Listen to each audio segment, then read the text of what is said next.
آپ کا نبوت پر بھی عدم اعتماد ہے۔ اب فقیر آپ کو دن کو تارے دکھائے گا اللہ تعالیٰ کے فضل و احسان سے۔ آپ کو تکلیف ہوئی تھی کہ جریر بن عبد الحمید پر جو الزام ہے قتیبہ کا،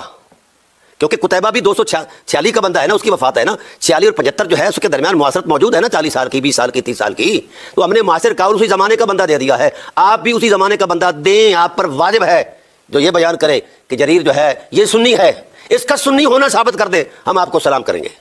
قیامت تک آپ کو چیلنج ہے۔ جی اگلی بات، اور نسن سنی تسنن کا لفظ ہو، ہم نے تشیع کا لفظ دے دیا ہے اور اہل سنت کی کتب سے دیا ہے اور مسلمہ شخصیت سے دیا ہے، آپ پر بھی فرض ہے کہ مسلمہ شخصیت ہو تسنن کی، اور مصدر علم بھی مضبوط ہو، روایت کے ساتھ مضبوط ہو اور معاصرت بھی ہو اس کے تسنن کی۔ جناب والا آپ ایک حرف لے آئیں کہ شیعون نہیں ہے یہ سنیون ہے، تسنن سے ہے، تو بھائی آپ کو سلام کریں گے نیاز مندی کا۔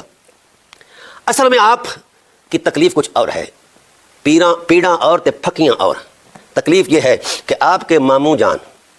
ویسے آپ کو شرم آنی چاہیے جس وقت آپ کے یہ مذہبی جوڑ توڑ ہم سنتے ہیں، خال المومنون، خال المومنون، خال المسلمین، خال مولویین، یہ جب ہم سنتے ہیں نا تو ہمیں سید ہونے پر پریشانی ہو جاتی ہے کہ آپ کیسے سید ہیں، آپ کیسے سید ہیں، آپ کن کو ننہال بنا رہے ہیں جو رسول کو گالی دیتے ہیں؟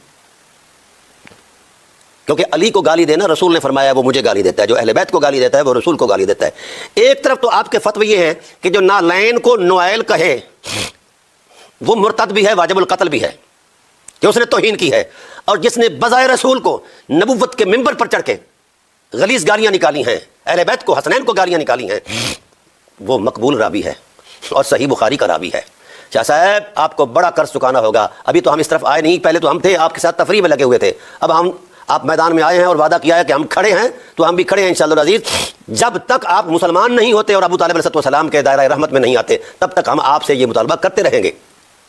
آئیے اس طرف آئیے جدھر حق ہے، جدھر خدا کا اعتماد ہے، رسول کا اعتماد ہے، آپ اس طرف کھڑے ہیں جو حضرت ابو طالب علیہ السلام کی تکفیر کو معروف مذہب سمجھتے ہیں۔ بہرحال آپ کی تکلیف کا معاملہ یہ تھا کہ یشتم معاویہ کا لفظ کیوں آیا ہے، لیکن افسوس شاہ صاحب یشتم علی کا کبھی جملہ آپ کی غیرت کا باعث نہیں بنا کہ کبھی آپ کو آپ کے باپ کی بابت بھی غیرت آئی ہو۔ ہم جاٹ لوگ ہیں، ہمارا باپ جیسا بھی ہو، اگر کوئی ہمارے سامنے آ کر اس کی عظمت کے خلاف بات کرے تو ہم اس کی انتڑیاں نکال لیتے ہیں، آنکھیں نکال لیتے ہیں۔ کیسے سید ہو؟ تمہارے باپ کو گالی نکالنا شوق رہا، قانون رہا،